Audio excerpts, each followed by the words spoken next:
আল্লাহর খলিল ইব্রাহিম খলিলুল্লাহ একদিন আজরাইল রে ডাক দিয়া বলে, আরে আজরাইল, তোমার কাছে একটা চাওয়া। কয় চাওয়াটা কি? কয় তুমি ইমানদারের কাছে কিভাবে তুমি সুরুদ দইরা রূহ কবজ করতে যাও, একটু আমি ইব্রাহিম রে দেখাইবা। আর বেঈমানের কাছে তুমি কিভাবে রূহটা কবজ করতে যাও, কি সুরুদ ধারণ করে যাও, একটু আমারে তুমি দেখায়া দাও। আজরাইল ডাক দিয়া কয়, ইব্রাহিম, আপনি আল্লাহর খলিলের দায়িত্ব থাকেন, আপনি আমার চেহারা দেখার দরকার নাই।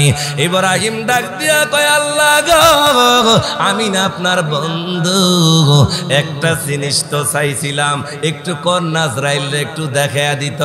আমার আল্লাহ কয়, আজরাইল, একটু আমার খলিল কি চায়, আমার খলিলের কথাটা মানো।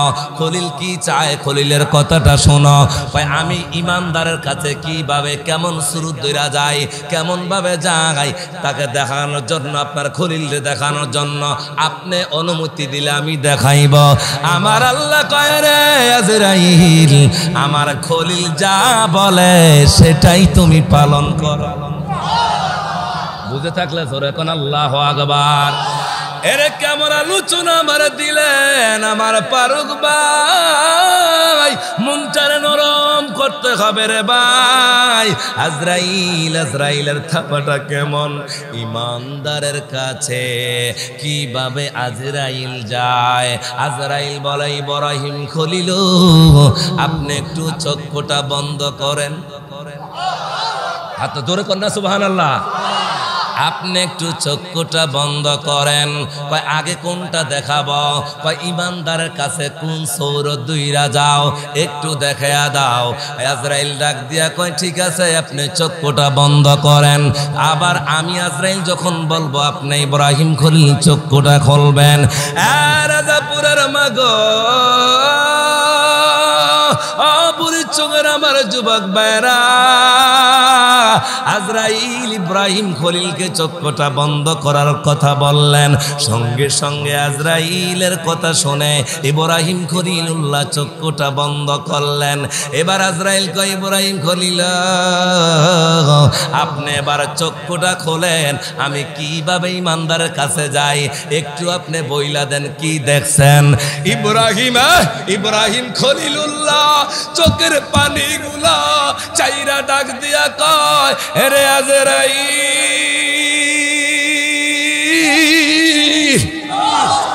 ও আজরাইল, আল্লাহ আমার জান্নাত বানাইছে কি জন্য?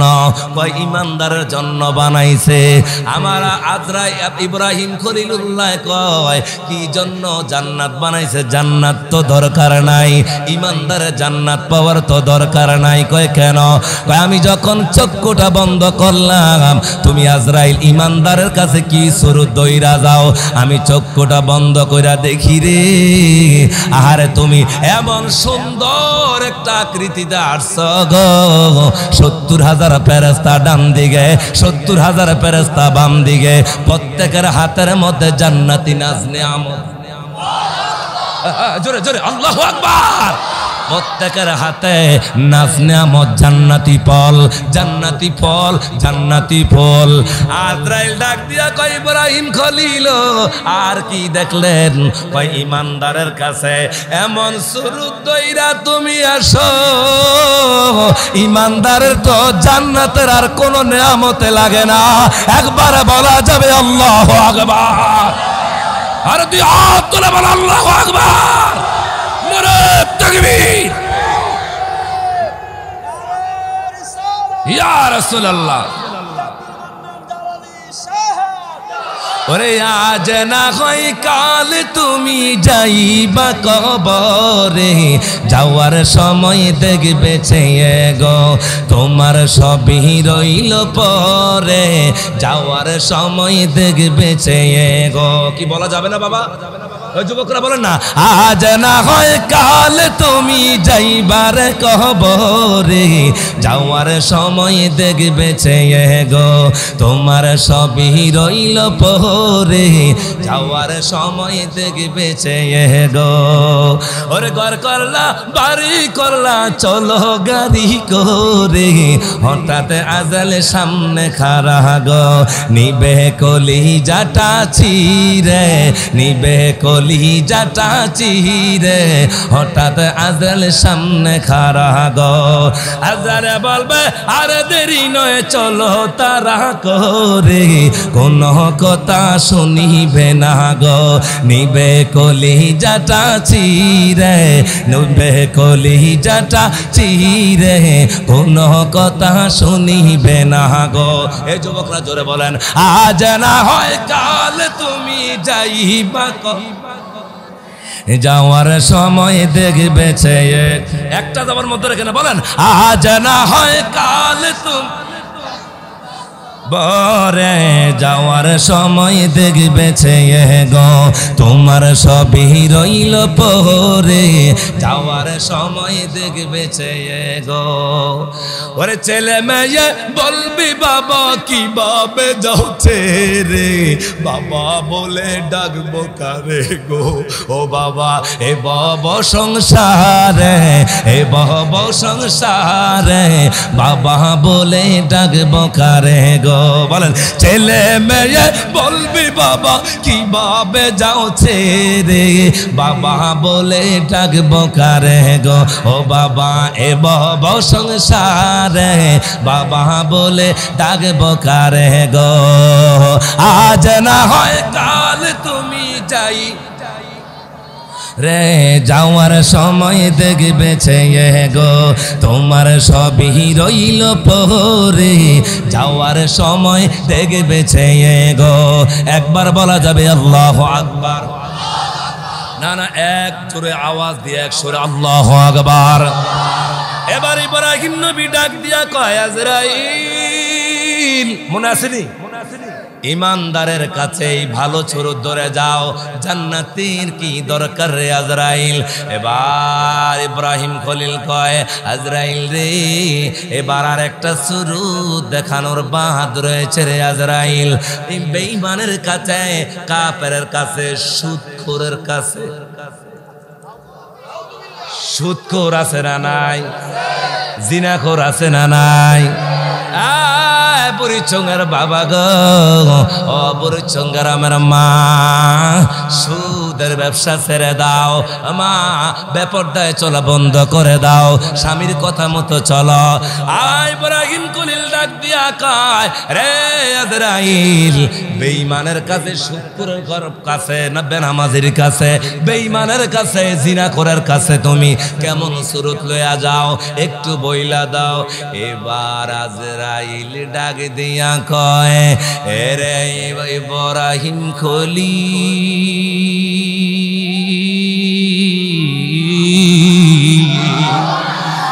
রে ইব্রাহিম খলিল, আবারও আপনি চক্ষুটা বন্ধ কইরা দেন, আমি বললে চক্ষুটা খুলবেন। বেঈমানের কাছে, বেনামাজির কাছে, আয় হায় রে ও বেনামাজিরা, ও সুদখোরেরা, ও জিনাখোরে, ও আমার রাজাপুরা আর আমার ভাইয়েরা, যারা আজকে আল্লাহর কাছ থেকে দূরে আছেন, আমার নবীর ভালোবাসা থেকে দূরে আছেন, নামাজের সেজদা থেকে দূরে আছেন, নবীর আদর্শের পাঞ্জাবি টুপি থেকে দূরে আছেন, এই মাহফিল থেকে দূরে থাইকারে যুবক, ওই দোকানে দোকানে ঘুরতে চাও, বাসা বাড়িতে ঘুরতে চাও, আহারে আলাপ সালাপ করতে চাও বাসায় বসে, কি জবাব দিবারে? কবরটা আমাদের সামনে, একবার বলা যাবে আল্লাহু আকবার। রাজাপুরের ভাই, এবার ইব্রাহিম খলিলুল্লাহ ডাক দিয়া বলে, তুমি বেঈমানের কাছে, বেনামাজির কাছে কি সুরত ধরে যাও? ইব্রাহিম খলিলে বলে, আজরাইল বলো। আজরাইল কয়, এটা তো আপনি সহ্য করতে পারবেন? দেখে সহ্য করতে পারবেন? কয় আমি পারবো, আমি পারবো, তুমি একটু আমাকে এই ধারণটা দেখো কিভাবে বেঈমানের কাছে যাও। এবার চক্ষুটা বন্ধ করে দিলেন, ইব্রাহিম খলিলুল্লাহ হযরতে আজরাইল আলাইহিস সালাম এবার বললেন, আবার চোখ খোলেন। কি দেখলেন? ইব্রাহিম, মনটা নরম করেন। ইব্রাহিম খলিল, ওরে বেঈমানের কাছে কোন শুরুতে আজরাইল যায় রে বুড়ি চোখের আব্বু, ও কুমিল্লার মাগা, ও রাজাপুরের এলাকার যুবক ভাইরারি। আর ইব্রাহিম খলিল ওই বেঈমানের কাছে যেই সুরুত দইরা আজরাইল যায়, ওই সুরুতটা যখন ধারণ করলেন, ইব্রাহিম খলিল রে বেহুশ হইয়া জমিনে পইরা গেল। একবার বলা যাবে আল্লাহু আকবার, আরো জোরে বলা যাবে আল্লাহু আকবার। ইব্রাহিম খলিল এবার বেহুশ হয়ে জমিনের মধ্যে পড়ে গেলেন। জমিনে পড়ার পরে আমার আল্লাহর কাছে কয়, আল্লাহ আপনি বলছেন আমার দোষ নাই। সুবহানাল্লাহ। আপনার ইব্রাহিম খলিল যখন পইরা গেল বেহুশ হইয়া, আমি বেঈমানের কাছে কিভাবে যাই? এই সুরুত দেখার জন্য আমাকে প্রশ্ন করেছে, আমার কোনো দোষ নাই। আপনি বলছেন ইব্রাহিম খলিলরে দেখানোর জন্য। এখন আপনার ইব্রাহিম খলিল আছে না মরছে আমি জানি না। আল্লাহ কয়, আজরাইল, ওরে আজরাইল, আমার বন্ধু খলিলুল্লাহ মরে নাই। আমার খলিল রে তুমি শাহাদাত আঙ্গুল এইভাবে নাড়া দাও, নাড়া দিতে দেরি রে ইব্রাহিম খলিল হাউমাউ করে চিৎকার দিয়া হুশ এসে গেল। উইটা চোখের পানি পালে কাঁদতে লাগলো। আজরাইল রে দইরা রে ইব্রাহিম খলিল কান্দে।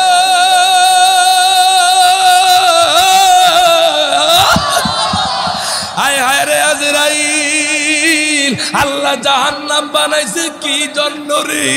ওরে আজরাইল, আল্লাহ জাহান্নাম বানাইছে কি জন্য? বেঈমানের জন্য, আরে সুদখোরের জন্য, বেনামাজের জন্য। এমন খারাপ চেহারা দইরা তুমি আজরাইল বেঈমানের কাছে আসো, এত কষ্টই না দাও, আবার জাহান্নামের কষ্ট কি দরকার? এরে আমার বুড়ির চঙ্গের আব্বু, ও কুমিল্লার যুবক ভাইয়েরা, কি বুঝলেন আলোচনায়? ইমানদারের কাছে এমন সুন্দর চেহারা সুরত দইরা আজরাইল। ইব্রাহিম খলিল কয় জান্নাত তো দরকার নাই, আবার কয় বেঈমানের কাছে এমন বিকট চেহারা দইরা যায় রে। আল্লাহ জাহান্নাম বানাইছে কি জন্য? আজরাইল তো জাহান্নামের ভয় বান্তি দেখা দেয়। একবার বলা যাবে আল্লাহু আকবার। এই জন্য বাবা গো, আজরাইল দুইটা বিকট চেহারা দেখাইলো ইব্রাহিম খলিল রে।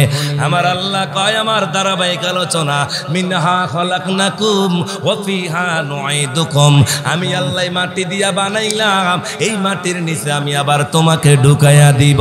এর মানুষ যখন মইরা যায়, মানুষ মরার পরে আম্মা জান আয়েশা সিদ্দিকা রাদিয়াল্লাহু তাআলা আন বলেন, কি বলে ইয়া রাসূল আল্লাহ, আপনার কাছে জানতে চাই, একটা মানুষ যখন মরে কষ্ট হইতেছে, কষ্ট হইতেছে, এগুলা বানানো কথা না। আম্মা জান আয়েশা বলে, ইয়া রাসূলুল্লাহ, ইয়া হাবিবাল্লাহ, নবী গো, মানুষ যখন মরে যায়, মরে যাওয়ার পরে মানুষের কোনো কষ্ট থাকেনি। আমার নবী, আপনার নবী বলে, মানুষ মরে যাওয়ার পরও মুদ্দারের কিছু কষ্ট থাকে। একবার বলা যাবে আল্লাহু আকবার। আর জোরে কোন, এই বাবা বাবা, এই কই যাও? বসো বসো বসো বসো বসো।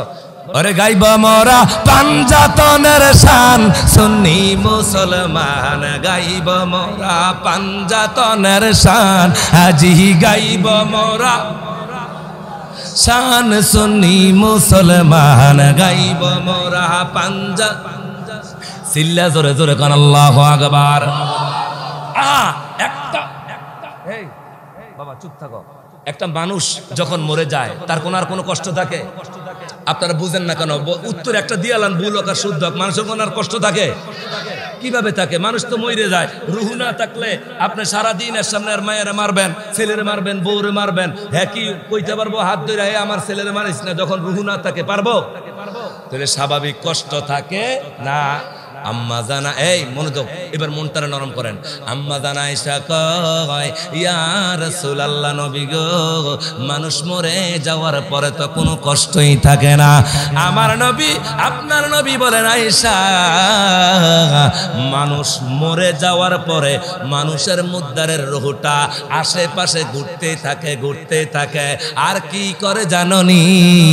কয় লোকটা যখন মরে যায়, মর্মস্য অবস্থায় লোকটা যখন হয়ে থাকে, আজরাইল যখন তার রুহটা কবজ করে নিয়ে যাওয়ার পরে এই খাঁচাটা যখন জমিনের মধ্যে পইরা থাকে, কিছু ছেলেরা, আপন ছেলেরা, আপন স্বজনরা ধরে যেই বাবা নিজের টাকা দিয়া খাটটা কিনলো, যেই বাবা নিজের টাকা দিয়া মাটি কাইটা মাথার মধ্যে মাবারা চুল হুটাইয়া নিজের পায়ে হাইটা এই বিটাটা বানলো, এরে নিষ্ঠুর ছেলে, নিষ্ঠুর স্ত্রী, আপন সন্তানেরা যখন আপনি আমি মরে যাব, সন্তানেরা বলবে, আর খাটের উপরে রাখিস না, জমিনে লামা।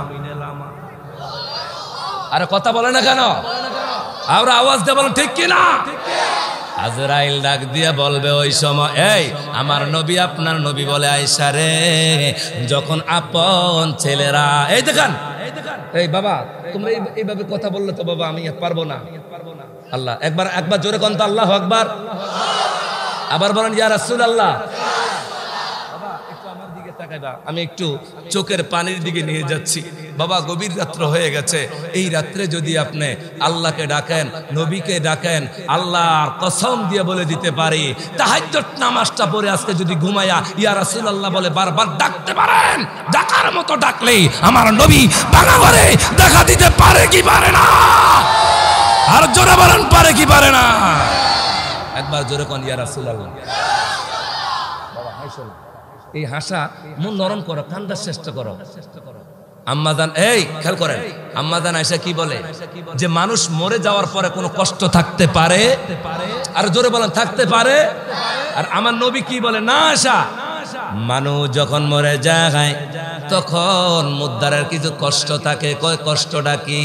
কয় মুদ্দার চিৎকার করতে থাকে, এই চিৎকার কেউ শুনে? আমার কথা কি বুঝতেছেন? একটু হুহা কইেন, আওয়াজ শুনে না।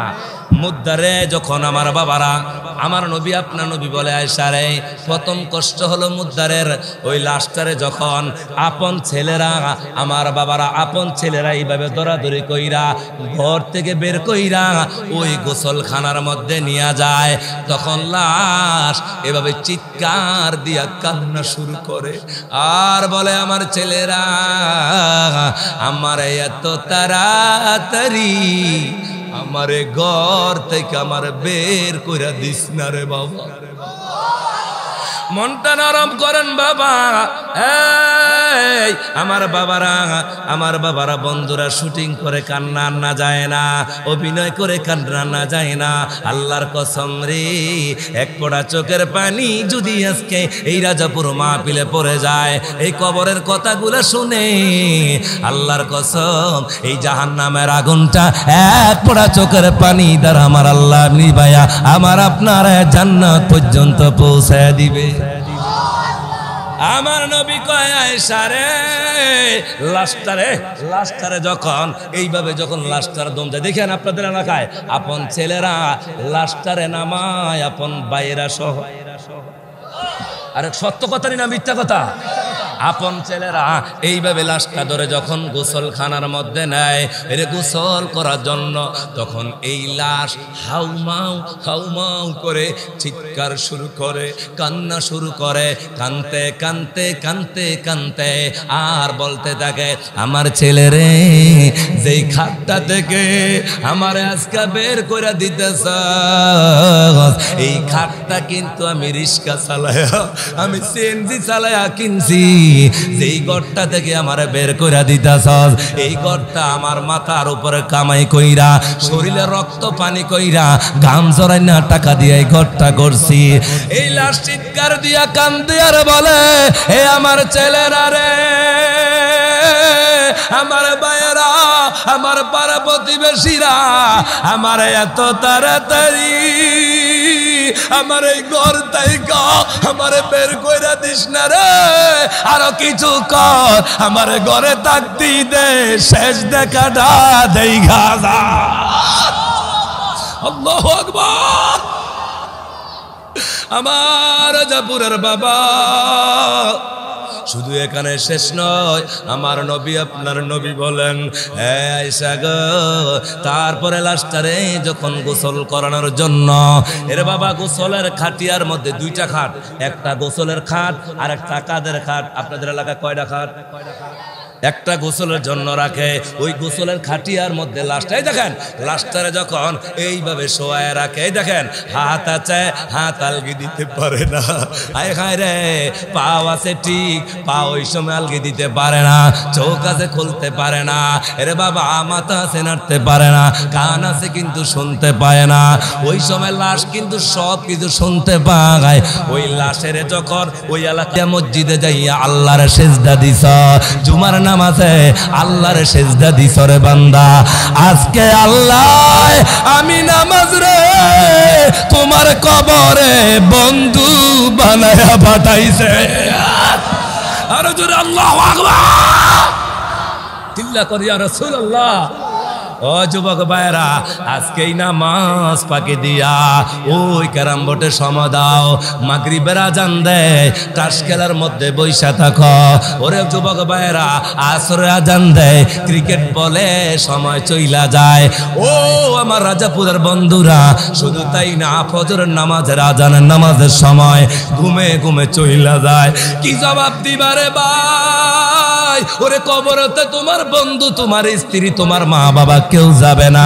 নামাজ বলে বান্দারে, ও আল্লাহর বান্দা, মুদ্দার দেখ তোরে আজকে নিষ্ঠুরের মতো মাটি দিয়া চাইপা চাইপা ওই দেখ সবাই বাসায় চইলা যায়, কিন্তু তুমি যে 5 ওয়াক্ত নামাজ পড়লা, এই নামাজটা বন্ধু হইয়া তোমার কবরে আমি এখনো দাঁড়াই আছি।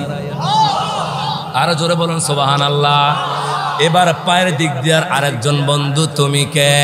আমি অন্য কেউ না, ওই যে মাহে রমজান মাসে আসলো, 30টি রোজা রাখলা, আল্লাহর জন্য জিহ্বা শুকায়া দিলা, চোখ গর্তের মধ্যে চলে গেল, এর শরীর শুকায়া দিলা, সামনে খাবার খাও না, কখন মাগরিবের আজান দিবে, ইফতারের সময় হবে, জিহ্বাটা বের করে দিছ রে বান্দা, আল্লাহর বান্দা।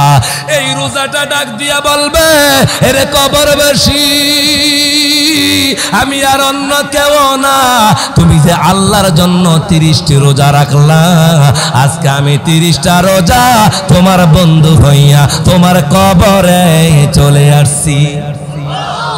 আর জোরে কোন আল্লাহু আকবার। এবার 3য় নম্বর বন্ধুকে, তুমি কে রে আমার কবরে কে? 3য় নম্বর বন্ধু ডাক দিয়া বলবে, আমি অন্য কেউ না, ওই যে রাজাপুর ওই যে হাফিজিয়া সুন্নিয়া, ওই যে ফোরকানিয়া মাদ্রাসার মধ্যে কোরআনের মাহফিলের মধ্যে বসলা, আজকে আমি এই কোরআনের মাহফিলে বসার কারণে, কোরআনকে মহব্বত করার কারণে, কোরআনের আলেমদেরকে মহব্বত করার কারণে, কোরআনের হাফেজ সাহেবদেরকে ভালোবাসার কারণে, ওই হাফিজি মাদ্রাসার একটা ছাত্রকে তুমি দিতে পারলা না, ছাত্ররে তুমি টুপি কিনা দিলা, একটা পাঞ্জাবি বানায়া দিলা, ওই মাদ্রাসার ছাত্রদেরকে একবেলা খাওয়ার জন্য একটা বস্তা চাউল দিলা, ওই মাদ্রাসার কোরআনের মাদ্রাসার ছাত্রদের জন্য এই শীতের মধ্যে তারা ঘুমাইতে পারে না, ঠান্ডা ঠান্ডা একটু পাপোশ কিনে দিলা, শীতের কাপড় চোপড় বানায়া দিলা। এরে মুর্দার, এরে লাশ, আজকে তোর কবরে কেউ নাই রে, আমি কোরআনের ছাত্রদেরকে ভালোবাসার কারণে, কোরআনকে মহব্বত করার কারণে আমি কোরআন তোমার কবরে বন্ধু হইয়া আসলাম। না জোরে বলতে হবে সুবহানাল্লাহ। ওরে বাবা, তাইলে এই কোরআন ওলাদের সাথে সম্পর্ক রাখা দরকার আছে না নাই? হ্যাঁ, আওয়াজ দিয়ে বলতে হবে আছে না নাই? এবার 4th নাম্বারের বন্ধু, তুমি কে? তুমি কে? তুমি কে?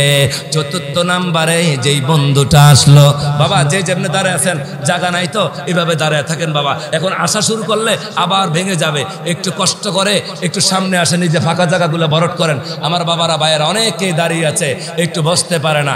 সবাই আমার সাথে সাথে বলেন, আমার সাথে আওয়াজ দিয়া দিয়া, একটা জবান বন্ধ রাখবেন না, সকলে আমার সাথে আওয়াজ দিয়ে বলেন, হারিয়ে যাব একদিন আমি, রব না ভুবনে চিরদিন।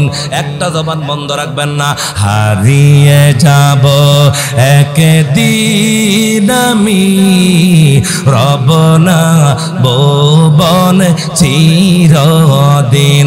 ক্ষমা করে দিও তোমরা আমায়, ক্ষমা করে দিও তোমরা আমায়, ভুল করে থাকি যদি কোনো দিন, হারিয়ে যাব একদিন আমি, রব না ভুবনে চিরদিন। জবান করে, হারিয়ে যাব একদিন আমি, রব না ভুবনে চিরদিন। আয় হায় ক্ষমা করে দিও তোমরা আমায়, ক্ষমা করে দিও তোমরা আমায়, ভুল করে থাকি যদি কোনো দিন, হারিয়ে যাব একদিন আমি, রব না ভুবনে চিরদিন। একটা জবান বন্ধ রাখবেন না, মনের দুঃখ মনে লইয়া নবী দেখার আশায় একবার আওয়াজ দিয়া কোন, চিল্লা কোন মারহাবা, আর আওয়াজ দিয়া কোন ইয়া রাসূলুল্লাহ। সাতজন বন্ধু, চতুর্থ নাম্বার বন্ধুটা কে রে? এই চতুর্থ নাম্বার বন্ধুটার কেউ না, আমার নবী আপনার নবী বলেন, এই চতুর্থ নাম্বার বন্ধু কবরের মধ্যে আসবে সদকা। না না, এই আওয়াজে সুবহানাল্লাহ, জোরে জোরে আল্লাহু আকবার। চতুর্থ নাম্বারে কবরের মধ্যে যে নিয়ে আসবে, এটা হবে দান সদকা। তাইলে এক নাম্বারে বলেন নামাজ, এক নাম্বারে কি? বাবা সবাই বলতে হবে, শেষ করে দিতে। এক নম্বরে কি? নামাজ। দুই নম্বরে হলো রোজা। তিন নম্বরে কোরআন। চার নম্বরে সদকা। এই সদকা ওই যে মাহফিলের মধ্যে আপনারা 10,000 টাকা দেন, 5,000 টাকা দেন, 1,000 টাকা দেন, ওই কোরআনের মাহফিলে, কোরআনের মাদ্রাসার জন্য, বোর্ডিং বানানোর জন্য, কোরআনের পাখিরা পড়ার জন্য দে 1,000, 2,000, 3,000 টাকা দেন। এই দান সদকাটা আমার আল্লাহ বলবে সদকারি, আর দেরি করবি না, ওই দান সদকা যে করেছে তার কবরে চইলা যা।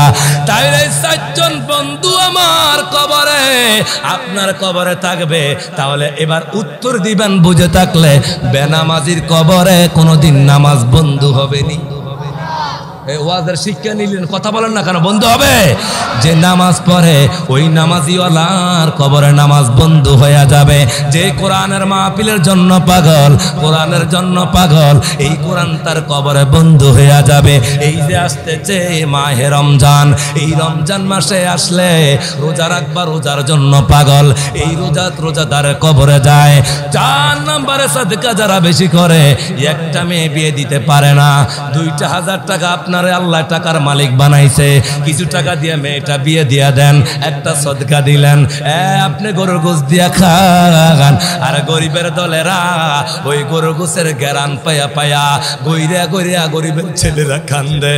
আমার নবী এই জন্য বলল, ও সাহাবীরা রে, যারা গরুর গোশ রান্না করবা, যারা গোশ ভালো কিছু রান্না করবা, দরজা আটকিয়া রান্না করবা, কেন?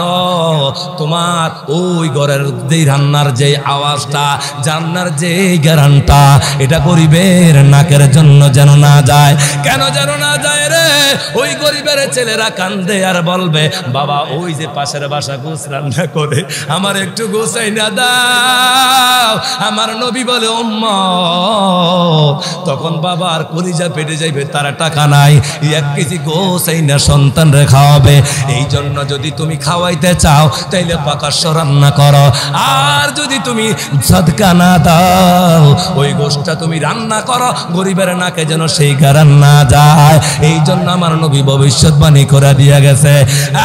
বুড়িচঙ্গার বাপু, ও কুমিল্লা গ্রামের, ও কুমিল্লা জেলার মাগো, ও রাজাপুরের মাগ, এই জন্য কবরটা সামনে রাইখা গঠনমূলক আলোচনাটা করে দিয়ে গেলাম। এই কবরের মধ্যে যেই নামাজ যাবে, রোজা যাবে, কোরআন যাবে, সাদকা যাবে, বলেন তোরে বাবা এক আওয়াজ দিয়া, যেই নামাজ কবরে যায় ওই নামাজ পড়া দরকার আছে না নাই? এক আওয়াজ দিয়া বলেন পড়া আছে না নাই? যেই কোরআন আমার কবরে যায় ওই কোরআনের সাথে সম্পর্ক রাখা দরকার আছে না নাই? যেই সাদকা কবরে যায় ওই সাদকা করা দরকার আছে না নাই?